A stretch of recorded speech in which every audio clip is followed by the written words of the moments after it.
Hi friends, అందరూ ఎలా ఉన్నారో? మీరంతా బాగుండాలనే కోరుకుంటూ ఇక ఎప్పటిలాగే ఈరోజు కూడా ఓ సరికొత్త రియల్ హారర్ స్టోరీతో మళ్ళీ మీ ముందుకు రావటం జరిగింది. మరి ఈ స్టోరీని మొదలు పెట్టబోయే ముందు మీ అందరికీ కూడా ఓ చిన్న రిక్వెస్ట్. ఇంతవరకు మీరు ఈ వీడియోని లైక్ చేయకపోతే ఇప్పుడే లైక్ చేయండి. ఎందుకంటే మీరు లైక్ చేస్తేనే కదా ఈ వీడియో అనేది మీలా ఓ 10 మందికి రీచ్ అవుతుంది. కాబట్టి లైక్ చేయండి. ఇక ఆలస్యం చేయకుండా వెళ్ళిపోదాం ఇవాల్టి మన దెయ్యాల ప్రపంచంలోనికి. నా పేరు వెంకటరామయ్య, మాది తూర్పుగోదావరి జిల్లా. మేము ఉండే ఊరి పేరు గోప్యంగా ఉంచాలి అన్న ఉద్దేశంతో చెప్పలేకపోతున్నాను. అందుకు మీరు నన్ను క్షమిస్తారని ఆశిస్తూ సరిగ్గా ఇప్పటికి 33 ఏళ్ల క్రితం నా జీవితంలో జరిగినటువంటి ఒక యథార్థ సంఘటనను మీతో షేర్ చేసుకుంటున్నాను. నేను ఓ లారీ డ్రైవర్ని. ఆల్ ఇండియా లైసెన్స్ పర్మిట్ నాకుంది. ఇక అదే కారణం నన్ను అందరికీ దగ్గర చేసిందే.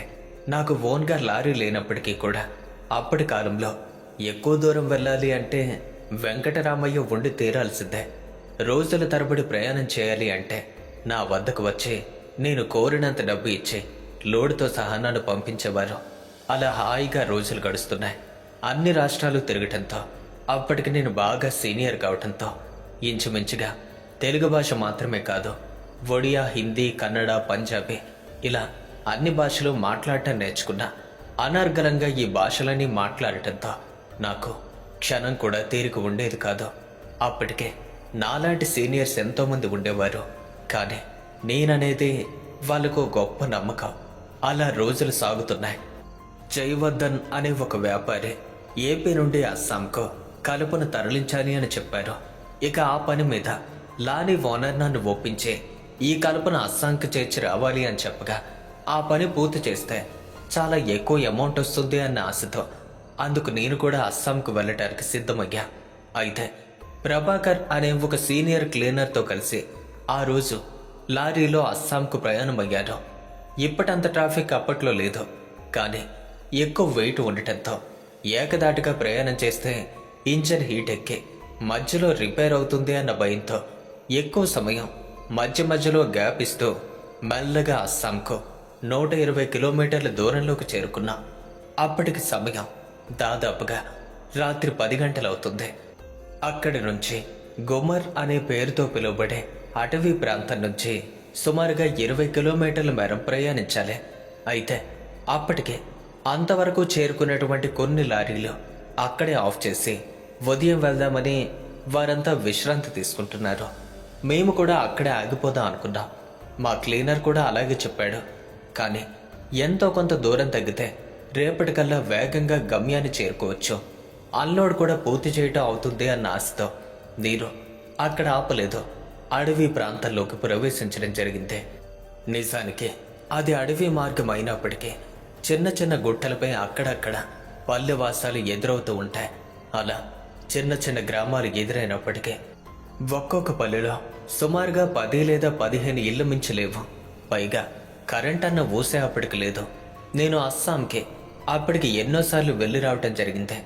అయితే రాత్రి ప్రయాణం చేసే సమయంలో చిన్న చిన్న గ్రామాల్లో ఉన్న ప్రదేశాల్లో గుట్టలపై కొరువు దెయ్యాల వలె అగ్ని మంటలు మనకు కనిపిస్తూ ఉంటాయి. నిజంగా ఎప్పుడూ రాత్రి ప్రయాణం చేయని వారైతే ఆ మంటలు చూసి అవే అనుకుంటారు. కానీ విషయానికి వస్తే ఆ పల్లెల్లో నివసిస్తున్న గిరిజన తెగ ప్రజలు చలి మరియు జంతువుల భయాలకు అలా మంటలు వేసుకుంటారని నాకు మాత్రం తెలుసు. అంతేకాదు ఆ విషయం మా క్లీనర్కి కూడా తెలుసు. అలాంటి సమయంలో మేము ఆ అటవీ ప్రాంతం నుంచి ముందుకు వెళ్తుంటే అప్పటికే ఆ ప్రదేశంలో ఓ 10 కిలోమీటర్లు దాటాం. ఇంకా ఓ 10 కిలోమీటర్ల దూరం దాటితే అడవి ప్రాంతం అంతా దాటొచ్చు. అయితే అది బాగా చలికాలం కావటంతో చలి బారి నుంచి రక్షణగా ఉంటుందని స్వెటర్లు వేసుకున్నప్పటికీ మా శరీరాలు ఆ చలికి గడ్డ కట్టుకుపోతున్నట్టుగా అనిపించింది. ఇక నా పక్కనే ఉన్నటువంటి అతను ఇలా అన్నాడు, అన్నా, చలి భరించలేకపోతున్నాను, కాసేపు ఎక్కడైనా మంటేసుకుందామా అని అనగా నాకు కూడా స్టీరింగ్ పై ఉన్న చేతులు చిన్నగా పట్టు తప్పా. సరే, మంచి ప్రదేశంలో లారీని సైడ్ కాపుదా అని చెప్పగా క్లీనర్ సరే అన్నాడు. ముందుకు వెళ్తున్న లారీని కాస్త స్లోగా డ్రైవ్ చేస్తూ ఓ మంచి ప్రదేశం కోసం గాలిస్తూ ఉండగా ఇంకా ఓ 2 కిలోమీటర్ల దూరం దాటాం. పగటి వేళలో వస్తే ఆ టీ కొట్టు వద్ద లారీ ఆపి టీ తాగి వెళ్ళటం మాకు అలవాటు. మరి అలాంటి టీ కొట్టు ఉన్న ప్రదేశం అదే. అక్కడ చాలా విశాలంగా ఉంది. అదే సరైన ప్రదేశాన్ని గమనించి నేను టీ కొట్టుకి సుమారుగా 30 అడుగుల దూరంలో బండిని పక్కనే ఆపాను. ఇక డోర్స్ అన్ని క్లోజ్ చేసి ఇద్దరం వెంటనే లారీపై నుండి క్రిందికి దిగాం. అయితే టీ కొట్టు పక్కనే ఉన్నటువంటి కొన్ని కట్టెలు తీసుకునే చలిమంట వేస్తున్నాం. అప్పటికే సుమారుగా రాత్రి 11 గంటలవుతుంది. ఎక్కడా మనుషుల జాడే లేదు. చలికాలం, పైగా అటవీ మార్గం కావటంతో చల్లని గాలులు మా ఎముకల్ని విరిచేస్తున్నట్టుగా అనిపించింది. మా క్లీనర్ అయితే కట్టెలింకా అంటకుండానే చలి కాచుకోవటానికి సిద్ధపడిపోయాడు. అది చూసి నేను నవ్వుకున్నాను. జేబులో ఉన్న అగ్గిపెట్టి తీసి ఆ పుల్లను రాజేసి కట్టెలకు నిప్పు పెట్టడం జరిగింది. అవి మెల్లగా రాజుకుంటున్నాయి. అడవి మధ్య మార్గం కావటంతో అంతా నిర్మానుష్యమైన ప్రాంతమైనప్పటికీ పెద్ద పెద్ద చెట్లు, విశాలమైన పొదలు కడిగి ఉండటంతో కీచురాల ధ్వనులు లయబద్ధంగా వినిపిస్తుంటే దూరంగా నక్కల ఓలులు మా చెవుల్లో అల్లరి చేస్తున్నాయి. అక్కడక్కడ రాత్రి పక్షులు చీకట్లో తేలుతూ ఒకదానితో ఒకటి పోటీపడి చెట్లపై ఎగిరి అల్లరి చేస్తున్నాయి. వాటి ధ్వనులకు ప్రకృతిలో మార్పు చోటు చేసుకుంటుంది. కానీ అప్పుడప్పుడు మేము అలాంటి ప్రాంతాలకు వెళ్ళి రావటం అలవాటు కావటంతో అలాంటి సిచ్యువేషన్ కూడా మాకు బాగా అలవాటు. అదే కారణంతో వాటిని మేము పట్టించుకునే స్థితిలో లేము. అయితే కట్టెలను పట్టుకుని బగబగా మంటలు పైకి లేస్తుంటే ఇద్దరం చెరో దిక్కున బండలపై కూర్చొని చలి కాచుకుంటున్నా. సుమారుగా 10 నిమిషాలైంది. చలిమంట వేడెక్కింది. సుఖానికి అలవాటు పడ్డమేమో హాయిగా కళ్ళు మూసుకుని ఇంకా ఆ చలి కాచుకుంటూ ఉన్నా. అలా మరికొద్ది నిమిషాలు గడిచేసరికి 2 కళ్ళు మూసుకుని వేడిని ఆస్వాదిస్తూ ఉన్న మా క్లీనర్ ఉన్నట్టుండే నిద్ర మైకంలోకి జారుకున్నాడు. ఓ రకంగా నేను కూడా కునుకుపాట్లు పడుతూ ఒక్కసారిగా నిద్రపోయాను. అలాగే మధ్య మధ్యలో మేల్కొంటున్నాను. కానీ మా క్లీనర్కి మాత్రం పూర్తిగా నిద్ర పట్టేసింది. 2 మోకాళ్ళల్లోనూ తన ముఖాన్ని దాచుకుని ఆ వేడికి హాయిగా నిద్రపోతున్నాడు. అప్పటికే సుమారుగా 40 నిమిషాలు గడిచింది. ఒక్కోసారి నాకు అనిపిస్తుంది ఇప్పటికిది చాలు, ఇక వెళ్ళిపోదామా అని. కానీ అక్కడి నుండి దాటితే చాలు మమ్మల్ని చలి వెంటాడుతుంది అన్న భయంతో సరే ఇంకాసేపు ఉందా అన్న ఆలోచనతో కునుకుపాట్లు పడుతున్న నేను కూడా 2 మోకాళ్ళపై చేతులు అంచి నా 2 అరచేతుల్లో గడ్డాన్ని ఆనుకునే కళ్ళు మూసుకున్నా. చాలా హాయిగా అనిపిస్తుంది. బాగా సుఖంగా ఉంది. నేను కూడా అలా మెల్లగా నిద్రపోయాను. కట్టెల నుండి మండుతున్న అగ్ని దాటికి చెట్టు ఆకులు పెలపెల వాడిపోతున్న శబ్దం వస్తుంది. ఓవైపు కీచరాళ్ళు, ఇంకోవైపు పక్షులు, నక్కలు, ఇలా ఆ శబ్దాలన్నీ వినిపిస్తూ వాటి మధ్యలోనే నేను మరింతగా నిద్రలోకి జారుకున్నాను. సమయం గడుస్తుంది. ఒకరికి ఎదురుగా ఒకరం చలి కాచుకుంటూ నిద్రపోతున్నా. నేను గాఢంగా నిద్రిస్తున్న సమయం అదే. అప్పటికి చలిమంట గాలికి ఎగిసపడుతూ ఉంటే ఆ మంటల నుంచి ఏదో కాలుతూ ఉన్నటువంటి ఒక వాసన నా ముక్కును తాకిందే. కానీ నిద్రపోతున్న నేను దాన్ని గ్రహించలేదు. అయినా సరే ఆ వాసన క్షణ క్షణానికి మరింత ఎక్కువవుతూ నన్ను తాకుతుంది. ఉన్నట్టుండే నాకు ఆ వాసన మరింత ఎక్కువగా అనిపించేసరికి ఏంటో చూద్దాం అనిపించింది. మేల్కొనేలా చేసింది. అంతే, కళ్ళు తెరిచాను. ఆ దృశ్యం చూసేసరికి నా వెన్నులో వణుకు పుట్టింది.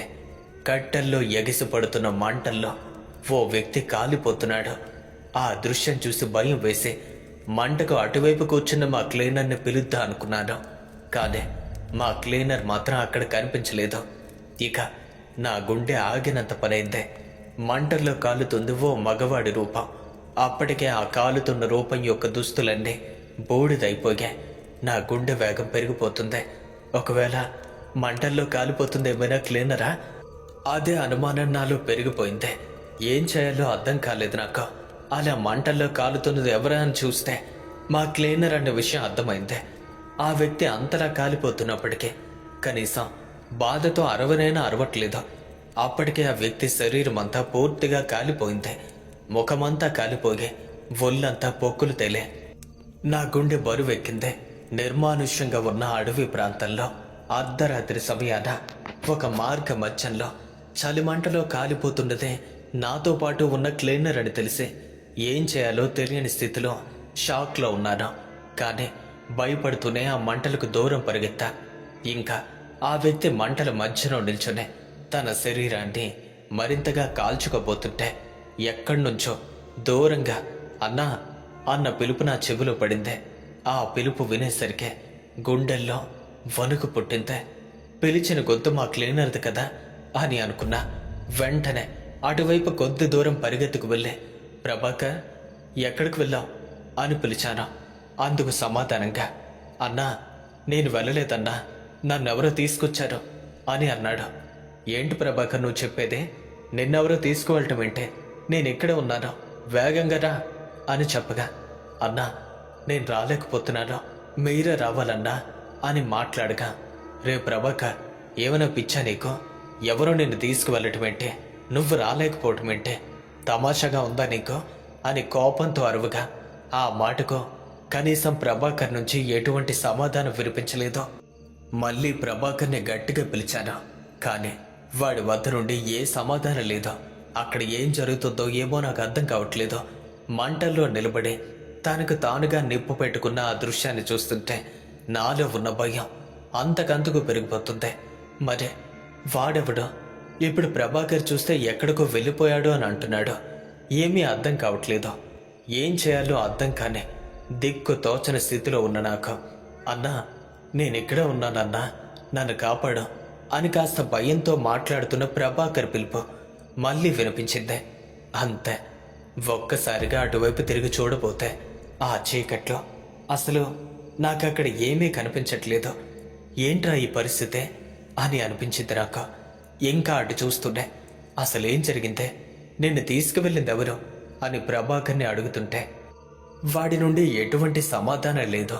పిలిచాను, అయినా ఎక్కడా వాడి చాడలేదు, వాడి పిలుపు లేదు. ఏం చేయాలో అర్థం కావట్లేదు నాకు. ఇక సరిగ్గా అప్పుడే నాకు కాస్త దూరంలో ఓ వ్యక్తి ఏడుపు వినిపించిందే. ఆ ఏడుపు వింటుంటే ఆ గొంతు కూడా ప్రభాకర్దే అని అర్థమైందే. ఆ ఏడుపు ఎటువైపు నుండైతే వస్తుందో అదే వైపు మెల్లగా ఒక్కో అడుగు ముందుకు వేసుకుంటూ వెళ్తుంటే చిమ్మ చీకటిలో నా కంటికి ఏమీ కనిపించట్లేదు. కానీ దగ్గరికి వెళ్తున్న కొలదే ప్రభాకర్ యొక్క ఏడుపు మరింత క్లియర్గా వినిపిస్తుంది. ఆ ఏడుపు వస్తున్న వైపు వేగంగా అడుగులు వేస్తూ ముందుకు పోతున్నాను.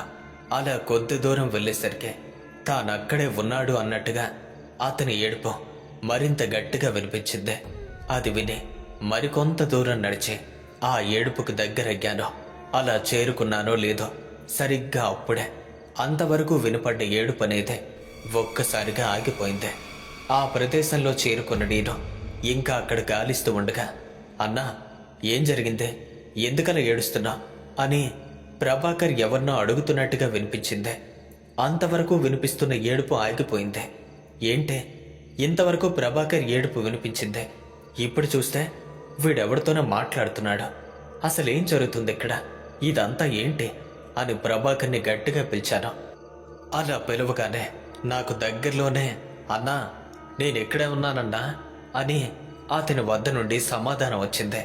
రే ప్రభాకర్ నీకేమైనా పిచ్చా? ఏం జరిగిందిరా నీకు? ఎందుకలా చేస్తున్నా? ఇంతవరకు ఏడ్చా, ఇప్పుడేమో నిర్భయంగా మాట్లాడుతున్నా. ఆయన ఎందుకు ఒక్కోసారి ఇలా ప్రవర్తిస్తావు? ఇంత దూరం ఎందుకు వచ్చావురా అని ప్రశ్నల మీద ప్రశ్నలు వేస్తుంటే ఏంటన్నా నువ్వు మాట్లాడేదే? ఇంతవరకు ఏడ్చింది నువ్వే కదా, తిరిగి నన్నే కోపడుతున్నావంటే అని ప్రభాకర్ నన్ను అడిగేసరికి రే నీకు పిచ్చి బాగా ఎక్కువైందిరా, లేకపోతే చలి కాచుకుంటున్న నన్ను అక్కడే వదిలేసి ఒంటరిగా వచ్చా, చూస్తే నేనేచ్చాను అంటున్నా. అసలేంట్రా నీ పరిస్థితి అని నేను కోపడుతుంటే అన్నా చేసిందంతా చేసి తిరిగి నాపై చిరాకు పడతావేంటే? ఎవరో మంటల్లో కాలిపోతున్నట్టుగా అనిపించిందే. చూశాను, చూస్తే నువ్వు అక్కడ లేవు. ఎక్కడికి వెళ్ళావా అని వెతుక్కుంటూ భయంతో ఇక్కడికి వచ్చానన్నా. ఇక్కడికి వస్తే కాపాడు కాపాడు అని పిలిచా. దగ్గరకొచ్చి చూస్తే ఏమి ఎరిగినట్టుగా నన్నే నిందిస్తున్నా అని ప్రభాకర్ నాకు కనిపించినటువంటి ఆ దృశ్యం అంతా చెప్తుంటే చాలా ఆశ్చర్యపోయాను నేను. రే ప్రభాకర్ ఇదంతా నిజంగా నువ్వే చేసావా అని నేను ప్రభాకర్ని అడగ్గా అవునన్నా మనిద్దరం చలిమంట దగ్గర చలి కాచుకుంటూ నిద్రపోగా అంతలో అచ్చం అన్న నీలానే ఒకడు మంటల్లో కాలిపోతున్నాడు. ఆ వాసన వచ్చిందన్నా. కళ్ళు తెరిచాను. మంటల్లో వాడు కాలిపోతున్నాడు. చూశాను, అది నువ్వే అన్నా. భయం వేసిందే. పరిగెత్తుకుంటే ఇక్కడికొచ్చి నిలబడ్డాను. అంతలో నువ్వు పిలిచావు, ప్రభాకర్ నన్నెవరూ ఎత్తుకెళ్ళిపోతున్నారు రారా అంటే. అందుకే ఇక్కడి వరకు వచ్చానన్నా. ఇక్కడికి వచ్చి చూస్తే నువ్వే నన్ను వెతుక్కుంటూ వస్తున్నావు. అయినా ఏంటన్నా ఈ చిత్రం? ఇద్దరికీ ఒకేలా భ్రమ పెట్టే ఒకే ప్రదేశంలోకి మనల్ని తీసుకొచ్చిందెవరో అంటూ ప్రభాకర్ నాతో మాట్లాడుతుంటే అప్పుడే మా వెనుక నుండి చిన్నగా ఓ ఏడుపు వినిపించిందే. ఆ ఏడుపు వింటుంటే అది మగవాని గొంతు అని అర్థమైంది. ఎవరు మీరు? ఎందుకు ఏడుస్తున్నారు అని ఇద్దరం ఒకేసారి అడగపోతే ఏమని చెప్పను. నేను మీలాగే ఇక్కడికొచ్చి ఇరుక్కున్నాను. అలా చిక్కుకున్న నేను ఇక్కడి నుండి బయటపడాలని ఎన్నో రకాలుగా ప్రయత్నించాను. కానీ తప్పించుకోవటం నా వల్ల కాలేదే అని కొంత దూరం నుంచి అతని గొంతు వినిపిస్తుంది. మీరు కూడా తెలుగు వాళ్ళ ఉన్నారు. తెలుగులో చాలా చక్కగా మాట్లాడుతున్నారు. ఎవరు మీరు? ఇక్కడ ఇరుక్కోవటం ఏంటి అని అతన్ని అడగబోతుంటే నిజమే, నేను కూడా మీ ప్రాంతపు వాన్నే. నేను లారీ డ్రైవర్నే.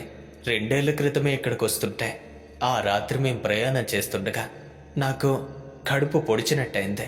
మా క్లీనర్కి అక్కడే ఉండమని చెప్పి ఓ బాటిల్లో నీళ్లు తీసుకుని బాత్రూమ్ కోస్తామని కాస్త పక్కగా వెళ్ళాను. అంతే. అలా వెళ్ళటమే నేను చేసిన నేరం. నేను బాత్రూమ్ కోసమని కూర్చుని ఉండగా అక్కడ ఏదో ఒక నల్లని ఆకారం మనిషిలానే ఉంది.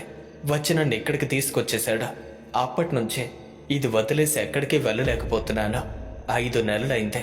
ఇదే ప్రాంతానికి చెందిన ఒక వ్యక్తి పశువులు మేపుతూ ఇక్కడికొచ్చాడు.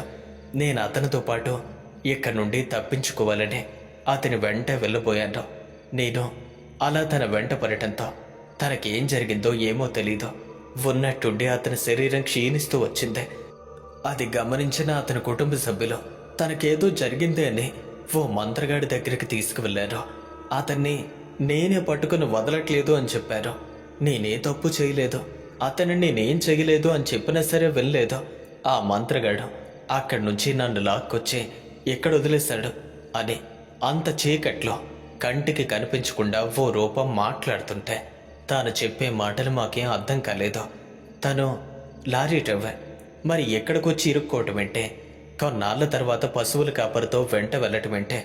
ఓ మంత్రగాడు ఇక్కడికి తీసుకొచ్చి బంధించడమేంటే? అసలు తానేం చెప్తున్నాడో అర్థం కాలేదు. అయినా చిన్నపిల్లలకి చెప్పే కథలన్నీ మాకు చెప్తున్నావు. నిజంగా ఏం జరిగిందో చెప్పవయ్యా. అయినా కంటికి కనిపించకుండా మాట్లాడతావేంటే? అసలు నిన్నిక్కడ వదిలేయటమేంటే? నిన్నెక్కడ విడిచిపెట్టడానికి నువ్వేం పిల్లోడివి కాదు కదా అని అడగ్గా ఆ మాటలకు ఆ వ్యక్తే, మీకు నా మీద నమ్మకం కుదరలేదు కదా, కావాలంటే మీ ఎదురుగా కనిపిస్తున్న ఈ చెట్టు దగ్గరికి రండి. ఇక్కడే నన్ను వదిలేశారా? నేనింకా ఇక్కడే బందీగా ఉన్నాను అని ఆ వ్యక్తి చెప్తే మేమిద్దరం అతని హాస్యాన్ని విని పక్కపక్క నవ్వుకుంటూ, ఓయ్ నీకు బాగా పిచ్చెక్కినట్టుంది. ఈ చీకట్లో ఒంటరిగా ఉంటే ఏదైనా అడవి జంతువు వచ్చి లాక్కుపోతుంది. మేం సిటీలోకి వెళ్తున్నాం, కావాలంటే మాతో పాటురా అని పిలువగా నన్ను విడిపించండి, తప్పకుండా మీతో పాటు వస్తాను అని మళ్ళీ బాధగా మాట్లాడేసరికి అరే మళ్ళీ మొదటిగా వెళ్తున్నావు నువ్వు, నిన్ను మేం విడిపించడం ఏంటే? కొత్త కథలు మొదలు పెట్టావా అని అన్నాం. లేదు, విడిచిపెట్టడం అంటే బయటకు వదిలిపెట్టడం కాదు. ఇక్కడే ఈ చెట్టులో నన్ను బంధించేశారు, కావాలంటే ఇంకా ముందుకు రండి అని ఆ వ్యక్తి మాట్లాడేసరికి మేమిద్దరం అతన్ని మరింత అపహాస్యం చేస్తూ మరి కాస్త ముందుకు వెళ్ళాం. అవునా, ఇంకా నిన్నిక్కడే బంధించాడా? సరే, ఎక్కడదే? నువ్వెక్కడ మాకు కనిపించట్లేదే అని మరికొద్ది దూరంలో ఉన్నటువంటి ఓ రావి చెట్టు దగ్గరికి చేరుకున్నాం. ఇద్దరం చెట్టు మొదటి భాగంలో 2 చేతులు పెట్టి అలా పైకి చూస్తుంటే అది ఓ పెద్ద రావి చెట్టు. కానీ ఆ చీకట్లో చెట్టు ఆకారం తప్ప ఇంకేం కనిపించట్లేదు. మేమిద్దరం చెట్టు పైకి చూస్తూ నిన్నెక్కడో బంధించారంటున్నావు కదా అని అడగపోతే, పైకి కాదు, అలా మీ చేతులున్న చోట చెట్టు వైపు చూడండి అన్న మాటలు వినిపించాయి. మా ఇద్దరి చూపు మా చేతులు మధ్యలో పడిందే. కానీ అక్కడ ఉన్నది చెట్టు మాత్రమే, మాకింకేం కనిపించట్లేదు. పొరే పిచ్చోడా, ఇక్కడేం కనిపించట్లేదు అని మరింత వెటకారంగా మాట్లాడుతుంటే అంతవరకు చెట్టు మొదటి భాగంలో వినిపిస్తున్న మాటలు అప్పుడే చెట్టు మీద నుంచి వినిపించాయి.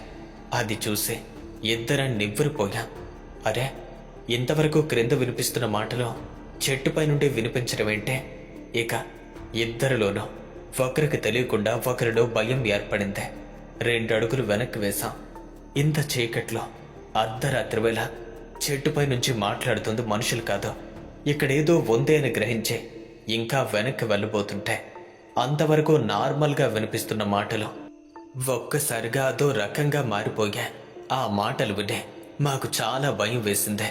గట్టిగా నవ్వుతున్నారు. ఆ రావి చెట్టు కొమ్మలన్నీ ఓ సుడుగాలికి, ఓ తుఫానికి ఊగిపోతే ఎలా ఉంటాయి అలా ఊగిపోతుంది. అంతేకాదు, జల జల ఆ చెట్టు పైనుండే ఇప్పుడు వర్షం కురవటం మొదలైంది. ఆ దృశ్యం చూసిన మా ఇద్దరికే ఒళ్ళంతా చెమటలు పట్టేశాయి. గొంతు నుండి అస్సలు మాటలు బయటకు రాలేదు. ఇద్దరి శరీరాలు భయంతో వణికిపోతూ వెనక్కి వెళ్ళబోతుంటే ఆ ప్రదేశమంతా విపరీతమైన గాలితో నిండుకుంది. ఇక ఆ గాలికి చెట్టు కొమ్మలు పెద్దగా శబ్దం చేస్తూ ఒక్కొక్కటి విరిగి నేల పడుతుంటే ఆ క్షణంలో ఆ ప్రదేశమంతా భయానకంగా మారింది. ఇంకా ఆలస్యం చేస్తే ప్రమాదమని భావించి అని తెలుసుకున్నా ఒకరి చెయ్యి ఒకరు పట్టుకునే వేగంగా పరిగెత్తుకుంటూ మా లారీ ఉన్న ప్రాంతంలోకి చేరుకున్నా. అప్పటికే ఆ చలిమంట ఇంకా కాలుతూ ఉంటే అదే చలిమంట వద్ద మా ఇద్దరికీ ఒకేలా కనిపించిన ఆకారం ఇంకా అప్పుడే ఆ మంటల్లోంచి బయటపడుతూ మమ్మల్ని గమనిస్తూనే అటువైపు వెళ్తూ కొద్ది దూరం నడిచి వెళ్ళి ఆ చీకట్లో కలిసిపోయింది. ఆ దృశ్యం చూసిన మా ఇద్దరికీ కూడా వణుకు పుట్టేసిందే. ఒకరు చెయ్యి ఒకరు వదలలేదు. గబగబా లారీలోకి ఎక్కి కూర్చుని డోర్స్ అన్నీ క్లోజ్ చేశాం. ఆలస్యం చేస్తే ఇంకేమైనా జరుగుతుంది అన్న భయంతో వెంటనే లారీ స్టార్ట్ చేసి ఆ భయంకరమైన ప్రదేశం నుంచి కొద్ది నిమిషాల్లో బయటపడ్డాం. ఆ సంఘటన ఆ రాత్రంతా మమ్మల్ని వెంటాడింది. ఉదయాన్నే మా గమ్యానికి చేరుకునే లారీలో కలపంతా అన్లోడ్ చేయించుకునే అక్కడి నుంచి తిరుగు ప్రయాణమయ్యాము. మేము ఆ ప్రదేశంలోకి తిరిగి వచ్చేసరికి మధ్యాహ్నం 2 గంటలు అవుతుంది. అప్పటికే అక్కడే ఉన్న టీ షాప్ వద్ద చాలా జనం ఉన్నట్టుగా కనిపించారు. మరి అంతమంది ఉంటే భయం ఎందుకో అని మేం కూడా లారీ అక్కడే ఆఫ్ చేసి ఇద్దరం చెరువు టీ తాగే కాసేపు అక్కడే వేచి చూశాక ఇంకా అదే విషయం మా మనసుల్లో ఇంకా తిరుగుతూనే ఉంది. ఇక ఇలా ఉంచడం ఎందుకో, దీని గురించి ఎవరినైనా అడిగి తెలుసుకుందాము అన్న ఉద్దేశంతో వేరొక వ్యక్తిని అక్కడి నుంచి కాస్త దూరం తీసుకువెళ్ళి, అన్నా, రాత్రి మేము ఈ ప్రాంతంలోకి వచ్చేసరికి ఇలా జరిగిందే. ఇంకా ఆ విషయం మమ్మల్ని చాలా భయపెడుతుందన్నా. అసలు ఏముంది ఇక్కడ అని జరిగిందంతా చెప్పగా అప్పుడు ఆ వ్యక్తి ఇలా చెప్పాడు. మీకు రాత్రి కనిపించిన దృశ్యమంతా ఖచ్చితంగా యథార్థం. రాత్రి మీరు చేరుకున్న రావి చెట్టు సామాన్యమైంది కాదు. ఆ చెట్టు నిండా ఆత్మలే ఉంటాయి. ఆ ఆత్మల కారణంగానే తెలియని వాళ్ళు ఎంతోమంది ఈ దారిలో రాత్రివేళ ప్రయాణం చేసి వారి ప్రాణాలు కోల్పోవటం జరిగిందే అని ఆ వ్యక్తి చెప్పారు. అన్నా, ఆ చెట్టు దగ్గర అన్ని ఆత్మలు ఉండటానికి అసలు కారణం ఏంటి? ఇలా చూడండి, ఈ ప్రదేశం అంతా కేవలం మీకు అడవి రూపంలో కనిపిస్తుంది. కానీ ఇదే అడవిలో ఎన్నో గ్రామాల వాళ్ళు నివసిస్తున్నారు. పైగా ఈ అస్సాం ప్రాంతంలో ఎక్కువగా మాంత్రికులు ఉంటారు. మరి వారు ఉన్న చోట మరణాలు ఎక్కువగా సంభవిస్తాయి. కారణం కూడా వారే. ఎందుకంటే వాళ్ళు ఏవేవో ప్రయోగాలు చేసి మనుషుల యొక్క ప్రాణాలను బలిగొంటారు. అలా మరణించిన వారి ఆత్మలు ప్రజలను పట్టి పీడిస్తాయి. అదే ఆత్మలు వారు బంధిస్తారు. అలా బంధించిన ఆత్మలన్నింటినీ మళ్ళీ వారే ఈ చెట్టు దగ్గరికి తీసుకొచ్చి ఇక్కడ బంధించడం జరుగుతుంది. ఆ చెట్టు మొదటి భాగంలో అలా ఆత్మల్ని బంధించి తిరిగి బయటికి రాకుండా మేకులు కొడతారు అని ఆ వ్యక్తి మాతో చెప్పేసరికి అప్పటికి ఆ విషయం అంతా అర్థమైందే. కానీ ఆ రాత్రి అంత ప్రమాదకరమైనటువంటి పరిస్థితుల్లో చిక్కుకుని తిరిగి ప్రాణాలతో బయటపడ్డం అనేది నిజంగానే నమ్మలేని విషయం. ఇప్పటికే ఆ సంఘటన తలుచుకుంటే చాలు మాకు భయం వేస్తుంది. అది వారి జీవితంలో జరిగిన ఆ సంఘటనను మనతో పాటు షేర్ చేసుకున్నారు. ఫ్రెండ్స్, ఇదే ఇవాల్టి స్టోరీ. అయితే ఇప్పుడు మీతో కొన్ని విషయాలు మాట్లాడదాం అనుకుంటున్నాను. అవేంటంటే, మీలో చాలామంది అడుగుతున్నారు, అసలు ఈ స్టోరీస్ అన్ని రియలా లేదంటే మీరు క్రియేట్ చేస్తున్నారా అని. వాళ్ళ కోసమే ఇప్పుడు క్లారిటీ ఇస్తున్నాను. ఒకవేళ మీ జీవితంలోనే ఏదైనా సంఘటన జరిగింది అనుకుందాం. ఆ సంఘటనను మీరు మాతో షేర్ చేసుకున్నారు. ఇప్పుడు మేము దాన్ని స్టోరీగా చెప్పాలి అని అంటే కొన్ని విషయాలను జోడించాల్సి ఉంటుంది. అంటే దీనినే క్రియేటివిటీగా చెప్పుకోవచ్చు. మాకు ఉన్నటువంటి రైటింగ్ స్కిల్స్ని ఆధారంగా చేసుకుని దాని ద్వారా స్టోరీగా మార్చి మీ ముందుకు తీసుకొస్తాం. కాబట్టి ఇది ఒక యథార్థ సంఘటన అవుతుంది. మరికొంతమంది వాళ్ళ జీవితంలో జరిగిన సంఘటనలు చెప్తే కనుక మొత్తం చెప్పింది చెప్పినట్టుగానే స్టోరీగా మార్చి రాయటం జరుగుతుంది. ఇది ఒక రకమైన విధానం. ఇప్పుడు ఈ విషయాన్ని పక్కన పెడితే మరికొంతమంది అడుగుతున్న ప్రశ్న అదేంటంటే, మీరు స్టోరీస్ని ఎందుకంత స్లోగా చెప్తారు అని. ఒక్క విషయం గుర్తుపెట్టుకోండి, మన ఛానల్లో వీడియో చూసే చాలామంది పెద్దవాళ్ళు, అంటే 50 ఏళ్ళకు పైబడిన వాళ్ళు కూడా ఉన్నారు. వాళ్ళు వయసులో మనకంటే చాలా పెద్దవాళ్ళు. వాళ్ళలో చాలా మందికి మనం ఫాస్ట్గా చెప్తే అర్థం కాకపోవచ్చు, అలాగే పిల్లలకు కూడా అర్థం కాకపోవచ్చు. అందువల్లే వీటిని కొంచెం స్లోగా చెప్పడం జరుగుతుంది. మీలో చాలా మందికి తెలుసు, ఒకవేళ స్టోరీని మీరు ఫాస్ట్గా వినాలి అనుకుంటే 1.5x స్పీడ్లో వింటారు. కానీ పెద్దవాళ్ళు పిల్లలు అలా వినలేరు. అందుకే స్లోగా చేయాల్సి వస్తుంది. ఇంకో ముఖ్యమైన విషయం కూడా ఉంది. అదేంటంటే, మీలో చాలా మందికి స్టోరీ నచ్చొచ్చు, నచ్చకపోవచ్చు. కానీ ప్రతిరోజు ఒక హారర్ స్టోరీని క్రియేట్ చేయడం అనేది చాలా కష్టంతో కూడుకున్న పని. ఎందుకంటే ఓ కథని రాయాలి అంటే కనుక సుమారుగా 12 గంటలకు పైగా సమయం తీసుకుంటుంది. దానిని ఎడిట్ చేయటం, మళ్ళీ అప్లోడ్ చేయటం, ఇది కూడా ఎంతో కష్టతరమైన పని. కానీ ప్రతిరోజు క్రమం తప్పకుండా మనం అప్లోడ్ చేయటం జరుగుతుంది. ఈ విషయాన్ని కూడా మీరు పరిగణలోనికి తీసుకోండి. అలాగే ఇప్పటి వరకు మన ఛానల్లో ఎన్నడూ లేని విధంగా 1200కు పైగా హారర్ స్టోరీస్ అనేవి ఆల్రెడీ వీడియోల రూపంలో ఉన్నాయి. వీలైతే వాటిని కూడా వెళ్ళి ఒకసారి చూడండి. ఇదే నేను చెప్పాలనుకున్న విషయం. ఫ్రెండ్స్, విన్నారు కదా, ఈ స్టోరీపై మీ యొక్క అభిప్రాయాన్ని క్రింద కామెంట్స్ రూపంలో రాయండి. అలాగే ఈ వీడియో కనుక మీకు నచ్చినట్టయితే లైక్ చేయండి, షేర్ చేయండి. ఇలాంటి మరిన్ని రియల్ హారర్ స్టోరీస్ కోసం ఇప్పుడే మన ఛానల్లో సబ్స్క్రైబ్ చేసుకోండి. మీ జీవితంలో జరిగిన భయంకరమైన అనుభవాల్ని మాతో పాటు షేర్ చేసుకోవాలి అనుకుంటున్నారా? అయితే స్క్రీన్పై కనిపిస్తూ ఉన్న మన ఫోన్ నెంబర్కి కాల్ లేదా వాట్సాప్ చేయండి. ప్రతిరోజు రాత్రి 7 గంటలకు ఓ సరికొత్త రియల్ హారర్ స్టోరీతో మళ్ళీ కలుసుకుందాం.